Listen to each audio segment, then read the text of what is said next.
Welcome to the Confessions Podcast. I'm Cindy Wagman. And I'm Jess Campbell. We're two former in-house nonprofit pros turned coaches and consultants to purpose-driven organizations. After years of building up our separate six-figure businesses from scratch, we've thrown a lot of spaghetti at the wall and have lived to see what sticks. We're on a mission to help other nonprofit coaches and consultants looking to start or scale their own businesses past the six-figure mark by pulling back the curtain. Whether you're still working inside a nonprofit and thinking of one day going out on your own, or you've been running your consulting business for years, you understand that working with nonprofits is just different. We're giving you access to the business leaders who serve nonprofits as their clients. You know, the people who truly get it. No more gatekeeping, no more secrets. This podcast is going to give you an inside look at what running a successful nonprofit coaching and consulting business looks like. Basically, we're asking people how much money they make, how they get paid, and what has and hasn't worked in their businesses. Listen in as these leaders share their insights, their numbers, and the good, the bad, and the ugly when it comes to building a nonprofit coaching or consulting business. We're going to empower you to make the power moves that give you the income and freedom you set out to create from day one.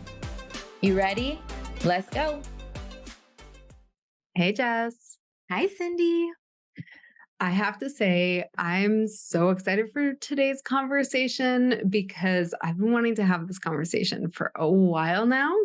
And it's a conversation whose time has come. So we're just going to get into it. Our guest today is Mide Akerewusi. Close, hopefully, from AgentsC Inc. And Mide is based here in Toronto, and I've been watching his work for a long time, but more specifically over the last few years. Mide was sort of co-author of a book called Collecting Courage, which talks about firsthand experiences. Oh, there you go, Jess. In the video, if you're watching, Jess is showing the book. I literally have it on my desk right here. I'm about to gift it to a nonprofit fundraiser. I bought a bunch of copies when we got it. Yeah. This book is a must read for fundraisers and non-fundraisers and anyone in our sector. And what I'm just so honored to be having this conversation with you, Mide, because I think the work that you've done in speaking about your experiences when that, and we can talk a little bit about what's happened, but that has not always been a welcome voice in the sector. And, what I would say traditionally called speaking truth to power, you have done with, I know what you call your co-conspirators, some of whom we've had on the podcast. I'm sure we'll have more on the podcast in the future, but specifically as a business owner yourself, I think that puts you in a really challenging position. And so let's dive into it. First, do you want to tell us a little bit about your business and what you do? Sure. Good morning and good afternoon to you, respectively, Jessica and Cindy. It's an honor and a privilege to be speaking with you today. I really appreciate your interest in all conversations about equity. I appreciate your interest in speaking with me and discovering more about what drives and motivates and inspires me. AgentsC is primarily a social impact company, and we are interested in the intersection of fundraising and philanthropy, looking at the power of those two resources to really bring effective change in the world and in communities. So on the one hand, we work with organizations to help them figure out what change looks like. That's the C in our name. The abbreviated version of Agents for Change is AgentsC. And so on the other hand, we also work with corporations to help them figure out what social change looks like as well. And in the middle of that is an interesting piece of our work, which is based on research. So we also provide sector research as well as consulting on the nonprofit and the corporate side. Both of us want to I'm ask a like, question. well, we do. I'd be so curious, Mide, if you would describe to us, you said the word we a few times, like what is the makeup of AgentsC? Who is all involved? Is that beyond you? What does your team look like? Yeah, it started off with me in my basement in 2015, really just thinking about what the future would hold because I just quit my job. I'd quit a very interesting job, a job that I was successful in, a job that I was getting paid well for, but feeling that actually there was far more to my life than getting paid every 2 weeks by my employer. There were some dreams and visions I wanted to pursue. And so I set up AgentsC with no clue and no idea, really, just a calling to do something entrepreneurial. AgentsC came about with me, and then we grew to 2 staff. And now we have a staff complement of about 5 to 6. Now, I feel like the work that you've done potentially has changed over the years since you started in 2015. I mean, you're a fundraiser. It sounds like you're not doing a whole lot of fundraising anymore. Can you tell us a little bit about the evolution? Sure. Yeah, you're right, Cindy. We started off really with a direct lens to helping organizations raise major gifts. And we were enjoying that work. And what happened was that as we leaned more into the market, we saw that certainly from a nonprofit organizational perspective, there were needs that kind of exceeded fundraising. And some of those were around board governance. Some of those needs were around change management. Some of them were around organizational culture. Some around just researching how employees felt. Some of that work was in the EDI space, equity, diversity, and inclusion space. And so, we kind of just leaned into the requests that came our way. And so now I think, the one word that I feel kind of properly encapsulates what we do, or 2 words, shall I say, is around transformative change. So all things that relate to transformative change from an organizational context, particularly in the area of social impact, they spark our curiosity.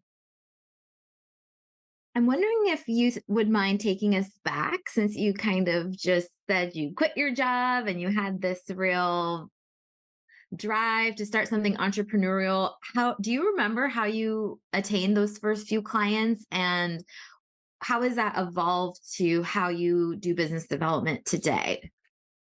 Yeah, sure. I do remember. I remember my first few clients being very small organizations in the Canadian nonprofit space.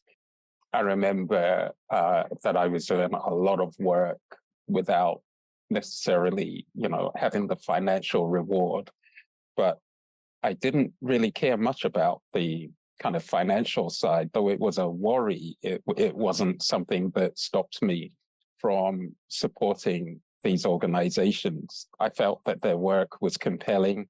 I felt that their work was necessary. And so for me, it was just natural that I would help and support them.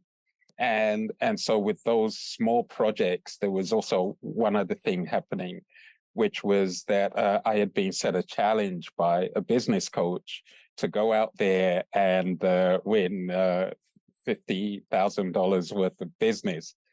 And he gave me something like 4 weeks. And I came back to him on the 4th week and I said, listen, I haven't got 50,000, but I've got 15. And I remember him saying to me, well done, you've just started your business. Our coaching is over now. I was like, what do you mean it's over? It's like, well, congratulations. You may not have gone to 50, but you've gone to 15. So you're well on your way to augmenting your business now. And so I remember quite fondly his expert coaching, the inspiration he gave me. And then, of course, from there, the growth multiplies. in terms of the number of clients, and then your skills and your ability to negotiate pricing. And so I've been very fortunate, I think. Today, I think much of our business is reliant on word of mouth and the reputation that we have built since 2015. And I'm very grateful for that. I don't take that for granted at all. But can I say also, and this might get into some of the meat that others may be able to identify with, particularly Black people or people of diverse races. As much as I know the market has embraced agency, I also believe that there are some organizations, because of the makeup of agency and because of the activism of its founder and CEO, kind of make a choice not to work with or partner or invite us to support their work.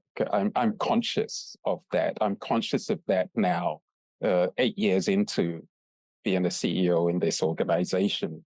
But I also just celebrate those who have partnered with us and come to us and sought our help and expertise. And that's where I put the lens. But I cannot ignore the fact that some of Canada's largest organizations, nonprofit organizations, have not embraced or engaged the work that agency does, despite our presence in the sector. So let's get into it a little bit more, because my assumption is, we live in a racist society. We have racism pretty rampant in our sector specifically. I actually imagine that existed before you even became more vocal about your experiences. And I suspect that most racialized consultants deal with different shit than those of us who are white or, cisgendered. All the other, factors that go into our privilege make it a lot easier to run a business. So before we get into, as you started to speak more publicly about your experiences, I'd love for you to talk a little bit about the before and just, being an organization run by a Black man and what that was like. I can thank you for asking that question, and I can link it directly to my work as an employee, where often I was the only fundraising leader, the only leader managing a team, the only Black person in a certain position. And so, I've throughout my career now that has spanned about 28 years, going 29, it's been common for me to be the only fundraiser, the only leader, the only director, the only whatnot. And so it was not a surprise to me when I stepped in the business space to also occupy this title of the only. That was in 2015, prior to the murder of George Floyd, when I think, if you were Black and in the nonprofit sector, 9.9 times out of 10, you were going to be an employee within the sector, not an employer within the sector. I often think about the murder of George Floyd as being this crystallizing moment for Black people. And so since then, I've just been amazed at the number of businesses that have sprouted up. And I'm very hopeful about the future as a result of that. But the path we navigate as Black business people, to your point, Cindy, is unfortunately steeped in racism. I often say that, we're dealing with so many issues. We're dealing with an increase in the cost of living. We're dealing with increase in interest rates. We're dealing with increased inflation. And those are market factors that everybody goes through. Hardly anybody is immune to those factors. But then if you're Black and in business, you'll deal, to your point, Cindy, with the additional market factor of racism and prejudice, and people who undermine or underestimate your ability to create solutions. I place this in the context of what I kind of often will call Black thought and the power of Black thought. So typically, the thoughts and expressions of Black people are viewed as these kind of marginal, kind of spontaneous thoughts that sit elsewhere in the ether, certainly not central to any thoughts that might be relevant to the nonprofit or corporate world. They're kind of like unique, mystical, almost ghettoized. And so when Black people turn up, our thoughts aren't seen necessarily as genuinely contributing to the mainstream. They are labeled as other thoughts. And I challenge that notion.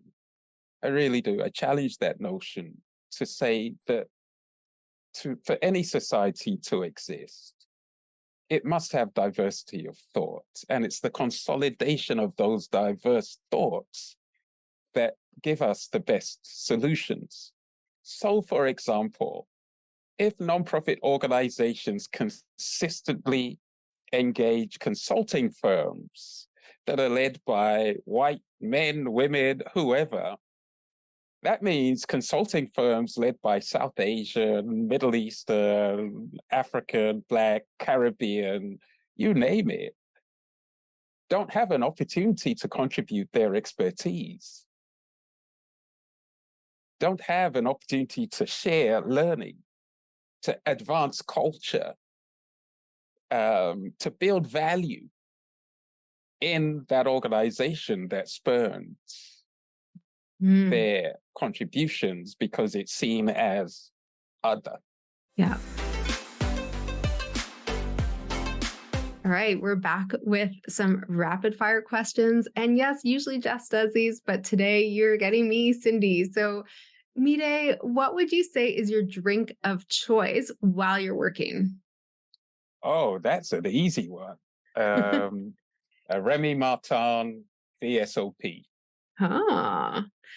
And when you're not working, how do you like to spend your time? When I'm not working, I love being at home with my wife, just chilling, having a barbecue, Lovely. relaxing. Nice. And then what's the best book you've read in the last 6 months?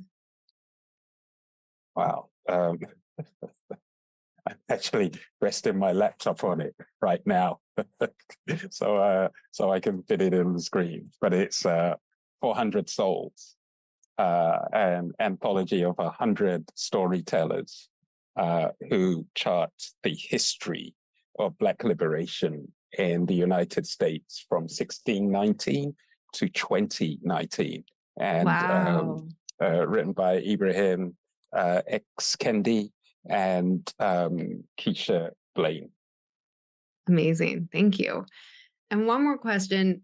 At the beginning of our conversation, you mentioned you had a business coach who tasked you with getting $50,000 in business.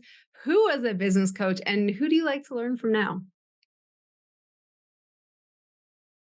My business coach was Ilan Levy, who sadly passed away the year after, or a couple of years after I set up my business.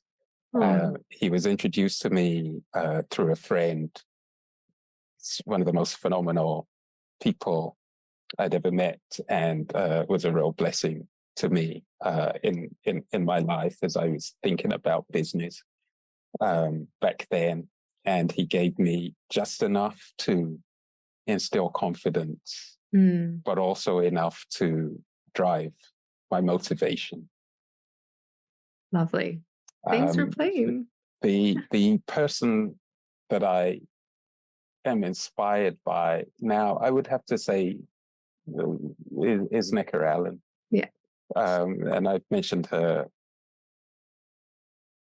once already in the context of systemic anti-Black racism and the fight against that. But I continue to learn from my strong Black sister and the way that she leads and the way she inspires me and others to fight for justice. Yeah. And to that point, listeners, if you haven't listened to the episode of our podcast with Anika, you can find it. We'll include it in the show notes because we also love learning and getting inspired from her. So thanks for playing. You're welcome. Thank you. That was easier than I thought. So now, dealing with that market influence, as you put it, you're running a business. It's hard. I mean, we all know running a business is hard, period. You have this extra layer of challenge and racism in the sector. And then you start speaking out. Tell us a little bit about, you don't have to go into all the details because a lot of it's very public online, and we'll share links around where to find your podcast and information about what your experiences were. But, give us the Coles notes and what went through your mind as a business owner thinking about, okay, now I need to, and I know you weren't alone, and we can obviously talk about your co-conspirators, but what was going through your mind as you said, okay, enough is enough. We're writing the book. We're taking AFP to task, all the things that's another layer that you kind of stepped into. I don't know, and must have made things even more difficult. Yeah, thank you. I think I've been an activist for as long as I can remember, but my form of activism has always been stealthy. All right, and by that I mean that I stand strongly in the path of equity, always have. I am naturally leaning towards just and right and honorable decisions as I see them. But I haven't always been vocal. The vocal piece was something that for me came much later in my career. And so, on the stealthy side, I would have one-on-one conversations. On the stealthy side, I may kind of have, a Black group of friends and peers that we talk and exchange ideas with. On the stealthy side, I may actually resist anything that I kind of thought was unfair or unjust.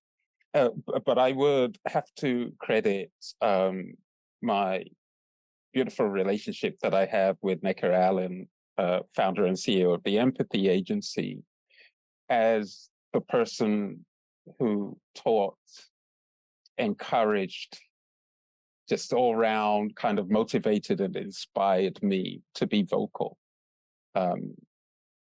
Often, I think if we observe very closely the history of Black people, it is Black women who have taken this strong activism stance. And I feel blessed to have had her in my life and have her in my life now. But at the beginning of our relationship, to have had her in my life where I was beginning to question the sustainable nature of my silence. Like there was just some things I could no longer be quiet about.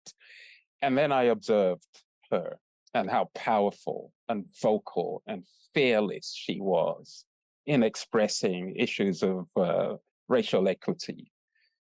And I just thought, oh, I'm taking my lead from Necker Allen, because to be silent or to be stealthy hasn't, let's face it, hasn't really worked, right? It hasn't worked in terms of the transformation that I think needs to happen. So that's the first thing that I would say. And practically speaking, what that meant was Necker Allen invited me to be a contributor to collecting courage. And I kind of said to her, oh no, I got nothing. to say. And she's like, well, you have a chapter, think about it. Cindy and Jessica, at that point, I think I'd been in the nonprofit sector maybe for about 24 years, 24, 25 years. I had never stopped to think about writing my experiences. And so it was an extreme cathartic experience for me. The moment I started to write, I couldn't stop, which is probably why my chapter is the longest in the book, because I'm just like, oh, there is another thing. And I ended up writing 7 stories, of which 2 were placed in the chapter. And then I had like 5 unfinished stories, and it all just came out. And when I stepped back from that chapter in Collecting Courage, I saw there was no way I could ever return to being a stealthy activist, and I'm not sure even that such a role exists. So being a vocal activist is now what I am. Your question directly related to, perhaps, did I weigh up the cost? I did. I weighed up the cost of being vocal on myself, on my business, on my staff, on my ability to continue to acquire clients. I weighed up all of those costs, and I kind of intuitively knew it would lead to loss. And you did it anyway. Yeah, and let me qualify loss. Financial on the one hand, and the flow of clients into the business on the other. I mean, clients literally voted with their checkbooks the moment I started to express my thoughts about the sector. And that is from Collecting Courage on through to today. But also, clients have voted with their checkbooks positively to say, well, yes, we're aligned. We too want to see change in the sector. I did it anyway because there are 2 things. Number one, I didn't know what else to do. You can't unknow things. When knowledge comes to you, you can't say, oh, I wish I didn't know. You can only deal with that piece of knowledge in the best way you can. And often it requires action. We know if something is unequal, we must be sparked into action to redress that. So that's the first. The second is just a philosophical understanding about equity from my own personal standpoint, that whoever pursues equity, history has taught us, must first be willing to give up what they have. And in the tradition of Black people who have pursued equity, whether it's civil rights in the USA or the independence movement in and on the African continent, or the abolition of slavery, transatlantic slavery specifically, I have known through Black African history that the cost of pursuing those things have been the lives of the very people who have pursued them. So I'm like, oh, I'm not paying with my life. We're talking about, at the very worst, financial discomfort. That's my loss. But I get to live my life being a vocal person with pride, with a sense that when I speak truth. And that the reason that I speak truth is, yes, because I want to challenge anti-Black racism. But the truth of the matter is that what I believe I stand for is a challenge to anti-Black racism, but not in the sense that, let me put it another way. It's not an exclusive Black issue per se. If you understand the intersectional nature of what it means to be Black, you will understand that Black people are Muslims, they are Jewish, they are of the LGBT community, they are women, They are disabled. We as Black people, occupy the full spectrum of all sections of society. So when I stand up to challenge systemic anti-Black racism, it is way beyond the notion that this is a conversation purely about Black people. Mm-hmm. It's a conversation about us, everybody as people. I'd love to explore that a little bit more, because you mentioned the cost of business, but also and we're talking about business, but I'm sure there was a personal cost as well. And I don't want to gloss over that. But also, you you collectively took action that created significant change that is still in progress and will take a long time to really see. But, you mentioned some people acted with their checkbooks and you got new clients. And I imagine you found new community or people who were willing to take action alongside you. So I'd love for you to talk a little bit about that, and maybe the work that we have to do ahead of us. And as business owners ourselves, what can we do to take action aligned with our values? Thank you, Cindy. I want to start at the end of your question. We need to be far more courageous than we actually are. I feel there is something that we fear about speaking out. And I don't think anybody has yet been able to distill the alchemy of what that thing is. Right? And so by that, I mean, when somebody wants to speak out, there's this almost instantaneous kind of like, oh, no, you better not do that, because it's all hypothetical. And so I'm like, okay, I need to better understand what fear is. It's an emotional trigger in my brain generated to protect me from bad things happening. But if bad things are already happening, why should I fear speaking about them, right? It's like these things are already happening. I am already confronted by issues around racism and anti-Blackness. Whether I speaking out about them really is, for me, no more risky than staying quiet about them. As a matter of fact, I might argue that staying quiet about the oppression we face is seriously dangerous. To your point, Cindy, the emotional and psychological toll of bottling up the abuse that we endure on a daily basis is terrible in consideration to the liberating freedom that we might experience by sharing those experiences with others who are aligned with us. And so that's my take there. So I want us to be more courageous and less risk averse, and perhaps even less selfish and more community oriented. I would like us to be collaborative because there is strength in numbers.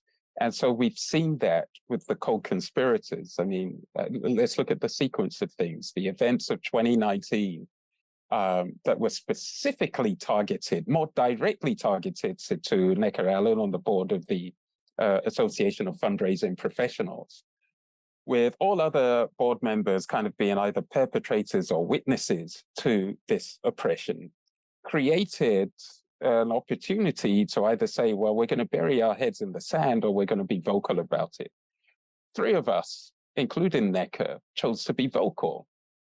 The rest kind of buried their heads in the sand for a bit, and some still, actually. But we were all in this abusive environment, and very few board members willing to take any action or acknowledge the dysfunction that all of us were exposing ourselves to. And so, for me, the events of 2019, I could put behind me, but I think it was Mide Akerewusi who, because she brought the brunt of it, continued to keep this issue alive. And in her UBC, University of British Columbia lecture in February of this year, she expressed in 22 very compelling and damning pages, hopeful pages and uplifting pages too, what had happened on that board table.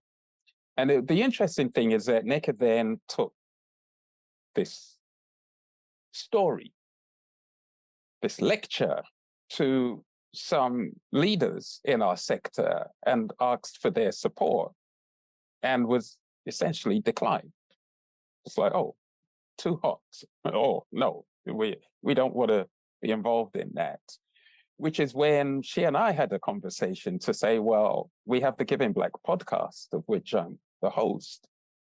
Come on the podcast and let's have a conversation. And the beauty of the podcast is that it can go viral, which it did.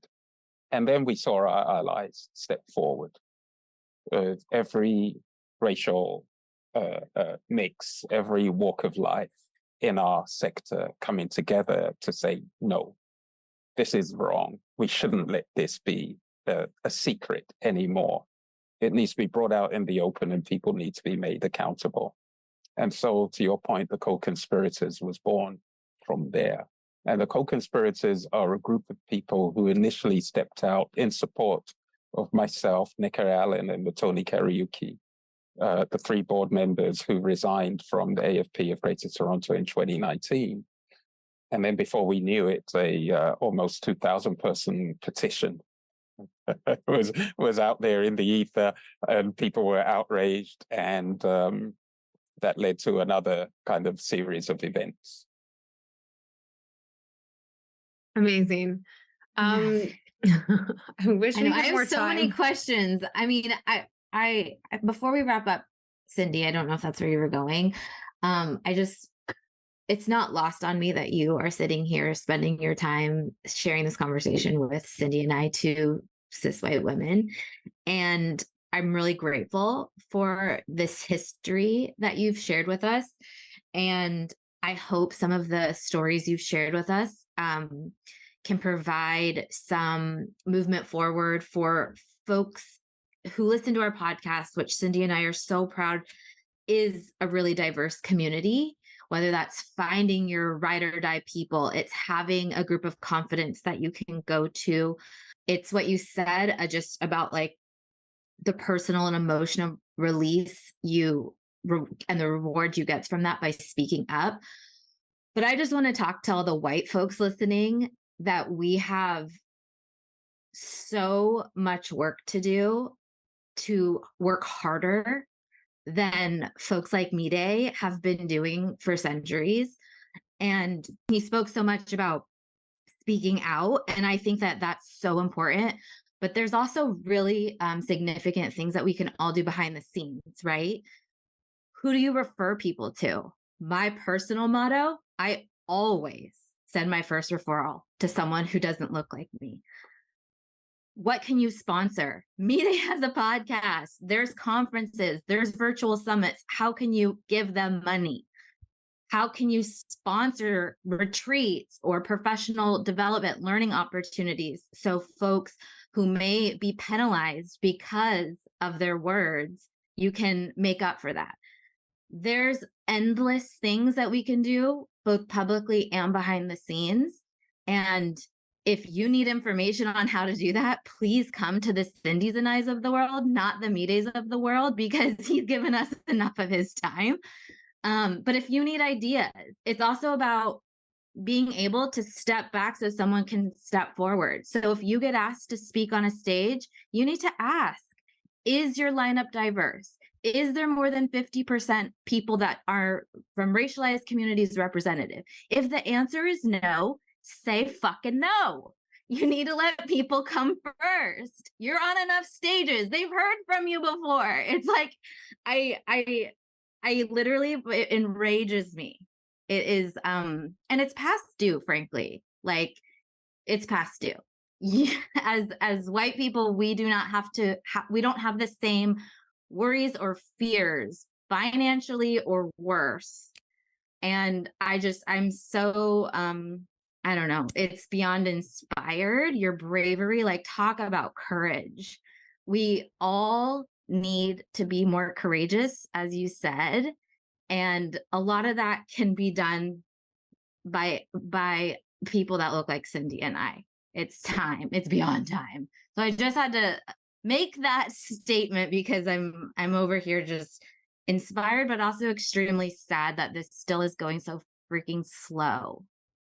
And Yeah, we I can want help to move it faster. add to that because as someone who has tried to use my position to speak up, I have had people directly say to me, "Oh, business owners, I don't want to share that on my LinkedIn because I'm worried about my business." And I think personally and professionally, we just have like way less at risk than you do. And I don't think that's an excuse.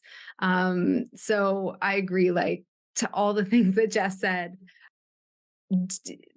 And to your point, like, I look at the potential clients that I haven't worked with because I've personally, and again, like, the work that I've done is a tiny fraction, but I also look at the people who I have in my community, who I have worked with, and I can so confidently say that we are working collectively towards change, and that's much more valuable for me financially and otherwise. So, like, aligning our business with our values and making business decisions from that place has been, it's, I don't want to say it's easy. You spoke so much about the challenges, but relatively speaking, I think it's not, I have so much less at stake. So I we're running out of time, and I feel like we have so much more to say, but I want to also do our confessions question because we always wrap with that. So, Mide, we ask everyone for a confession, something they would not maybe talk about elsewhere about their business or anything else that we've talked about. So, what's your confession? Thank you. My confession is that I find it really hard to run and manage a business. It's really difficult. No one's taught us this stuff, right? Yeah, nobody taught me, well, actually, I have a degree in business studies, but that's another issue altogether. But I find it very hard to run, manage, sustain, and grow a business. And this, some of it is the environmentals that I had spoken about, some of the structures around just the way our economy is. Some of it is in relation to the force of racism and the impacts of that as me as a Black business person. But some of it is also about competencies and experience. And, it isn't like I can look to somebody in my family and say, oh, this person ran a similar business to me, and therefore I can learn from them. And so, I find myself constantly trying to figure things out. And I can tell you that the way that I approach my business, from a learning, experimentation, survival point of view, is by this central question: what is the right thing to do? Yes. Because if you can get the answer to that question, it makes running business a lot easier. And so I think my confession is that I am devoting a lot more time to thinking about those right things to do, because I am not naturally a business person who has all of these skills of running and growing business. A founder and CEO is somewhat of a misnomer. I'm just a guy who wants to do good in the world. And I want to be able to make a living for myself and my staff. Amazing. While serving great clients who represent great causes. Lovely. Heck yeah. Mide, where can our listeners connect with you and AgentsC? They can connect with me by my direct email, mide@agentsc.ca. You can visit our website, agentsc.ca.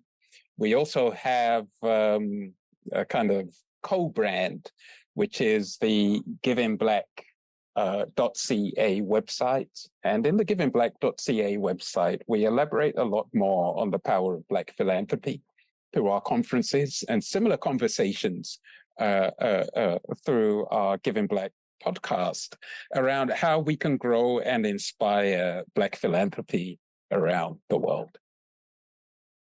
Amazing. Thank you so much for joining us and for sharing your experiences with our audience.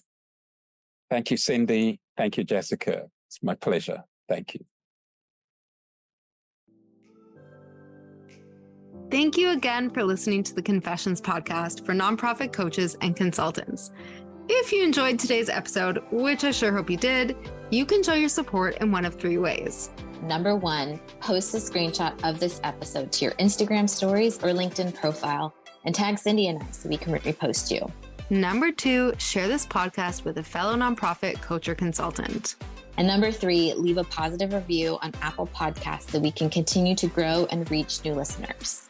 And of course, make sure you subscribe so you can get the latest and greatest interviews as they drop every Thursday. And to our fellow nonprofit coaching and consulting friends, remember, we're an open book and here to answer your burning biz questions. See you next time.